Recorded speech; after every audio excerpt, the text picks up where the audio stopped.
Hi friends, எல்லோரும் எப்படி இருக்கீங்க? எல்லோரும் நல்லா இருக்கீங்கன்னு நினைக்கிறேன். இன்றைக்கி கன்னியாகுமரி பற்றிய சுவாரஸ்ய தகவல்களை நான் இந்த வீடியோவில் சொல்ல போகிறேன். அதுக்கு முன்னால் என்னோடய சேனலை சப்ஸ்கிரைப் பண்ணாதவங்க என்னோடய சேனலை சப்ஸ்கிரைப் பண்ணிவிட்டு இந்த வீடியோஸ் பாருங்கள். ஓகே, முக்கடல் சங்கமிக்கக்கூடிய இடம் தான் கன்னியாகுமரி. இந்திய பெருங்கடல், அரபிக்கடல், வங்காள விரிகுடா, இந்த 3 கடலும் சங்கமிக்கக்கூடிய இடம் தான் கன்னியாகுமரி. சூரியன் உதிக்கிறதும் மறைகிறதும் நம்ம நேரில் பார்க்கலாம். திருவள்ளூர் சிலை கடலுக்கு நடுவில் அமைஞ்சிருக்குது. சரியா? திருவள்ளூருக்குன்னே சிலை அமைக்கப்பட்டது கன்னியாகுமரியில் மட்டும்தான். 133 அடி உயரம். திருவள்ளுவர் சிலை 133 அடி உயரம். காந்தி நினைவு மண்டபம் கன்னியாகுமரியில் இருக்குது. சரியா? அக்டோபர் 2 காந்தி ஜெயந்தி அப்போது காலையில் சூரிய ஒளி அவருடைய சமாதியில் விழும். இதை பார்க்க மக்கள் அதிகமாக வருவாங்க.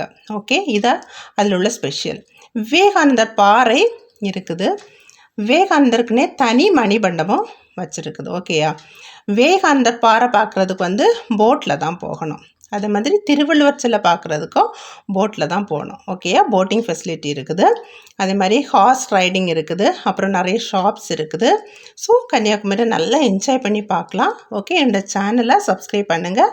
இந்த வீடியோ உங்களுக்கு பிடிச்சிருக்குன்னு நினைக்கிறேன். சப்போர்ட்